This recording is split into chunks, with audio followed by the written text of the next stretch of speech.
দেখুন এই শাড়িটা কত সুন্দর লাগছে। বাহ, শাড়িটা তো সত্যিই খুব সুন্দর। তাহলে তোর জন্য অর্ডার করে দে। কিন্তু বাবা এই শাড়িটার দাম ৫,০০০ টাকা। ও আমাকে টাকা দেবে না। আরে তুই চিন্তা করিস না তো, তুই অর্ডার কর। ও যদি না দেয় তো ওর আমি হাল তুলে দেবো। ঠিক আছে বাবা, তাহলে অর্ডার করে দিন। হ্যাঁ হ্যাঁ। হে ভগবান, এরা দুজন মিলে আমার জীবন বরবাদ করে দেবে।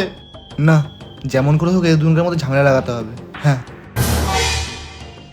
বাবা শোনো। হ্যাঁ বল। জানো বাবা, আজকের মা ফোন করেছিল। তাই? তা বিয়ান কি বলছিল? তোমার নামে খুব দুর্নাম করছিল। বলছে যেদিন থেকে ওর মেয়ে ঘরে এসেছে সেদিন থেকে ওর জীবন নাকি নষ্ট হয়ে গেছে। কি? আবার বলছে বাড়ির সমস্ত কাজ করিয়ে করিয়ে আমার ফুলের মতো মেয়েটাকে কাঠকয়লা বানিয়ে দিয়েছে। বিয়ান এরকম বলছিল? হ্যাঁ। সে কি? আমি তো ভাবতেই পারছি না বিয়ান এরকম বললো। শোন, একটা কাজ করবি, কালকে থেকে ঘরের সমস্ত কাজ তুই করবি। আমার বৌমা আর কোনো কাজ করবে না। ঠিক আছে মা?